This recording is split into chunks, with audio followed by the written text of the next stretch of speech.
Tribuners, kita ke berita lain, penggunaan aplikasi Peduli Lindungi di Ambon tidak optimal.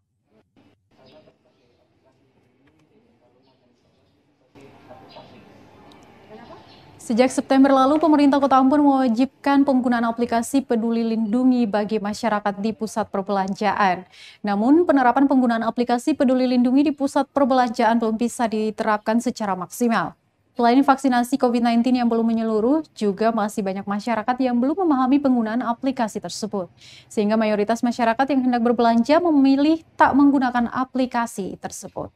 Menyikapi kondisi itu, juru bicara Satgas COVID-19 Ambon, Joy Andrians, mengaku akan melakukan evaluasi khususnya penggunaan aplikasi Peduli Lindungi di pusat perbelanjaan.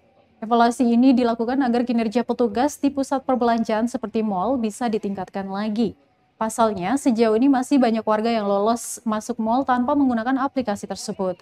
Joy mengaku pengawasan Satgas COVID-19 tidak dilakukan setiap hari karena sistem pengawasannya dilakukan secara acak. Untuk itu, dengan rapat koordinasi nantinya diharapkan pimpinan atau koordinator pengelola mal dapat membantu Pemkot Ambon mengajak pengunjung untuk mengikuti vaksinasi COVID-19 yang menjadi syarat bisa memasuki mal melalui pengecekan di Peduli Lindungi. Hal ini dilakukan karena sesuai data terakhir PPKM di Kota Ambon sudah turun ke level 2 dan akan menuju ke level 1 dalam waktu dekat ini. Untuk diketahui Tribuners, terdapat 2 pusat perbelanjaan di Kota Ambon telah menerapkan penggunaan aplikasi tersebut, yakni Ambon City Center dan Maluku City Mall.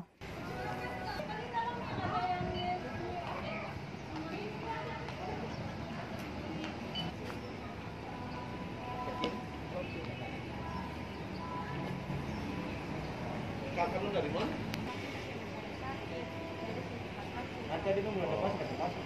Nanti cek lagi kalau bisa vaksin tuh. Sakit apa adik? Terima kasih sudah nonton. Jangan lupa like, subscribe, dan share ya.